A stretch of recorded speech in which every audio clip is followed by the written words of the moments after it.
आज की जो हॉरर कहानी है वो फातिमा की है। फातिमा के विवाह में ऐसी घटना घटित हो जाती है जिसको सुनने के बाद आपकी रूह कांप जाएगी। और यदि रात को आप कहानी सुन रहे हैं तो बड़ी सावधानी से और लाइट ऑन करके सुनिएगा। फातिमा अपने पिता के साथ अहमदाबाद रहती थी। उसके पिता व्यापारी थे। परिवार की आर्थिक स्थिति ठीक ठाक थी। उसके पिता ने फातिमा का जो विवाह है वो बहुत ही बड़े घर में है जो लड़का देखा। उसके ससुराल पक्ष वाले काफ़ी पैसों वाले थे। तो फातिमा के पिता ने सोचा कि मेरी बेटी है वो बड़े घर में जा रही है तो मैं उसका विवाह भी बड़े अच्छे से करूं। इसलिए वो आसपास जितने भी रिजॉर्ट थे, होटल्स थे, सब देख रहे थे, लेकिन वो सब उनके लिए ओवर बजट हो रहे थे। अब फातिमा के पिता काफ़ी परेशान। तो फातिमा के पिता हैं, उनके दोस्त थे जुनैद भाई। अब जुनैद भाई ने फातिमा के पिता को कहा कि एक काम कर, मेरा एक दोस्त है जो प्रॉपर्टी का काम करता है, उसने हाल ही में एक बहुत बड़ा कोठी है वो ख़रीदा है और उसको रिनोवेट भी किया है। उसके अंदर किसी ने ओपनिंग तो की नहीं। ये अहमदाबाद से थोड़ा दूरी पर है, लेकिन ये काइंड ऑफ हिल स्टेशन पे है और बड़ा ही अच्छा है। तो एक बार चल के देख ले, तुझे पसंद आए तो अपना फातिमा का विवाह है और वहाँ कर लेंगे। अब फातिमा के पिता जुनैद भाई के साथ उस कोठी को देखने के लिए जाते हैं। जब पहली बार वो उस कोठी को देखते हैं तो पसंद आ जाती है। अब वो जुनैद भाई को कहते हैं कि ठीक है, ये कोठी अपन बुक कर लेते हैं। अब वो कोठी बुक हो गई। फातिमा का जो विवाह है उसका प्रोग्राम 3 से 5 दिन का था। सब घर वाले वहाँ शिफ्ट हो गए। शिफ्ट होने के बाद जो पहला दिन था वो बड़ा अच्छा बीता। दिन भर उनके विवाह के प्रोग्राम हुए, सब कुछ हुए। शाम हो चली थी। अब शाम को फातिमा के घर वाले सब खाए पी और सब अपने अपने कमरों में सोने के लिए चले गए। फातिमा का भी थक गई थी तो वो भी अपने कमरे में सोने के लिए गई। अब जो ही फातिमा अपने कमरे में सोने के लिए गई तो फातिमा महसूस करती है कि उसे बेचैनी सी हो रही है। ऐसा लग रहा है मानो सांस में कुछ दिक्कत हो रही हो। तो फातिमा को लगा कि हो सकता है मैं दिन भर से काफ़ी थक गई हूँ, परेशान हो गई हूँ, थोड़ा बाहर वॉक करूँगी तो मैं ठीक हो जाऊँगी। तो जो कोठी है उस कोठी में बड़ा सा बंगला था। उस बंगले के अंदर बाहर की साइड में बड़ा ही खूबसूरत और बड़ा गार्डन था। तो फातिमा ने अपनी घड़ी में टाइम देखा, रात को तकरीबन 12:15 बजे थे। तो फातिमा को लगा कि जो बाहर गार्डन है मैं थोड़ा बाहर वॉक कर लेती हूँ, मेरी सांस आने में थोड़ी तकलीफ सी हो रही है, अच्छा हो जाएगा। फातिमा उस गार्डन में वॉक कर रही थी। अब जो ही फातिमा उस गार्डन में वॉक कर रही थी तो वो महसूस करती है कि सांसों में कुछ ऐसा लग रहा हो जैसे किसी ने कैरोसिन या उड़ेल दिया हो।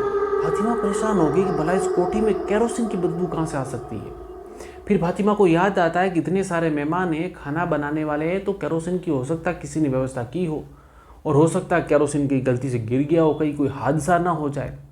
इसीलिए फातिमा उस बदबू का पीछा करने लग गई। पीछा करते करते फातिमा पहुंच जाती है सीढ़ियों पर। अब वो सीढ़ियों से धीरे धीरे उस कोठी की ऊपर की तरफ जा रही होती है। अब रात का वक्त था।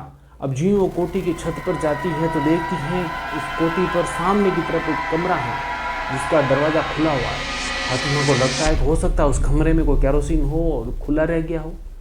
अब फातिमा जो ही आगे बढ़ती हैं तो फातिमा महसूस करती हैं कि उस कमरे के बाहर की तरफ एक महिला लाल सुर्ख जोड़ा पहना हुआ, दुल्हन के वेश में, अपना सिर है वो घुटनों पर टिकाया हुआ, दोनों हाथ शामिल, और वो हल्की हल्की सिसकियाँ लेके रो रही है।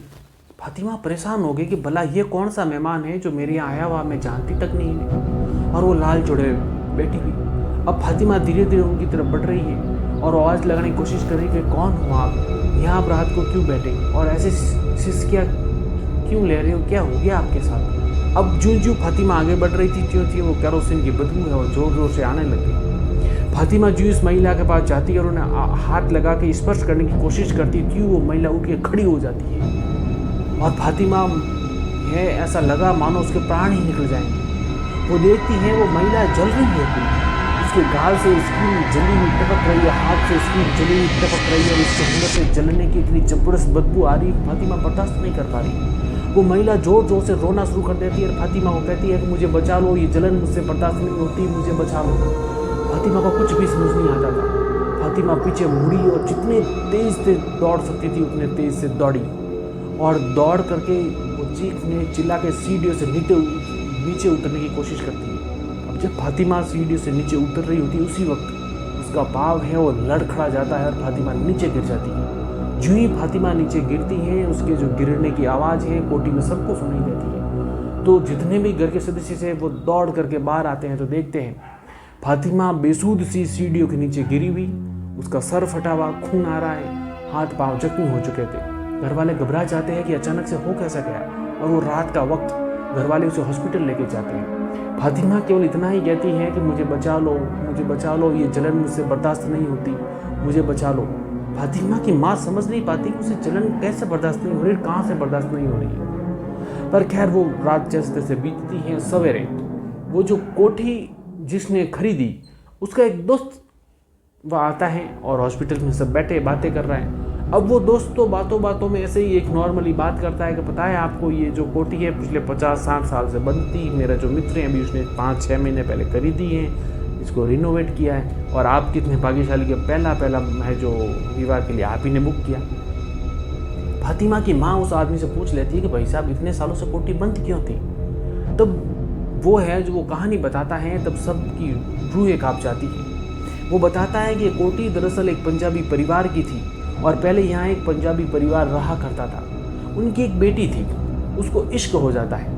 अब वो अपने माँ बाप की इच्छा के खिलाफ है जो शादी कर लेती हैं, लेकिन उसके जो ससुराल वाले होते हैं वो दहेज के लोभी होते हैं। अब हर रोज़ उनकी जो बेटी है उन्हें वो परेशान करते हैं। अब चूँकि बेटी माँ बाप की इच्छा के खिलाफ घर से भाग के शादी की थी, तो माँ बाप को बता नहीं सकती, तो उस बेटी ने तकरीबन 2 से 3 महीने सब कुछ बर्दाश्त किया, और 3 महीने बाद आखिरकार जो ससुराल वाले थे बेटी को आधी रात को मार के भगा देते हैं। बेटी बेचारी जैसे तैसे करे अपने पिता के पास आती है, अब सारी बात दास्तां बताती है। अब माता पिता थे, तो उन्होंने बेटी को कहा कि कोई बात नहीं बेटा, तू वैसे भी जब से गई है इस कोठी में, जो ऊपर वाला कमरा है वो तेरा ही तो बेडरूम में इतने समय से बंद पड़ा था, तू आ गई है तो कोई बात नहीं, अपना ही घर है, वापस यहाँ रहना शुरू कर दे, तेरा जीवन धीरे धीरे पटरी पर लौट ही जाएगा।